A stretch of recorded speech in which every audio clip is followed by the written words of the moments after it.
how exciting is it just all of a sudden just to actually have this kind of a talk this early in the offseason for Blue Jays, Liz? Man, How you feel? it is like it's really awesome. So I will say this: I'm used to like really thirsting and hoping and like fingers crossed and watching rumors. So the fact that this kind of just came out of left field is delightful because that means we didn't have to stress or fret or be sad when he went somewhere else.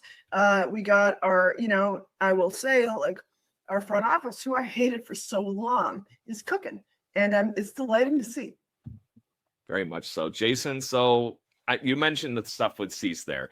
He has been a very ups and downs in pitcher. He obviously had, just like the whole Padres team this past year, a pretty rough year, but he was above replacement, had 168 innings. His ERA was slipping, but to that point, I think the strikeouts and everything were there. All his other metrics, his baseball savant page, everything line up with every year that he has pitched, basically. So there's not, in my opinion, like a regression looking here. And this is a guy in 2022 that had a 6.4 WAR with the White Sox.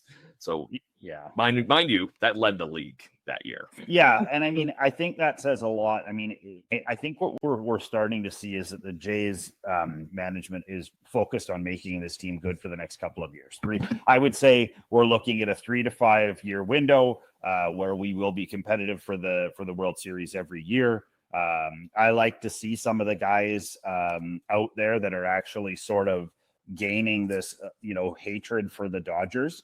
Yep. I feel like it's something that we haven't seen in sport in a long time. Like, if you go back in hockey, obviously Avs players and Detroit Red Wings players went for a number of years, like legitimately hating each other, which is hard to find in pro sports because a lot of people, as soon as the year is done or the battle is done, they just turn the page and move on. I feel like, a guy like Cease, because he played in San Diego, and I mean, there's nothing worse than the Padres getting kicked by the Dodgers all year long, especially this year. They were so bad.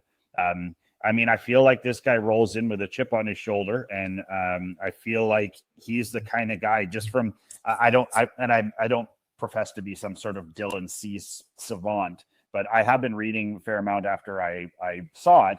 And I mean, he looks to me to be a pretty proud guy that wants to make an impact somewhere.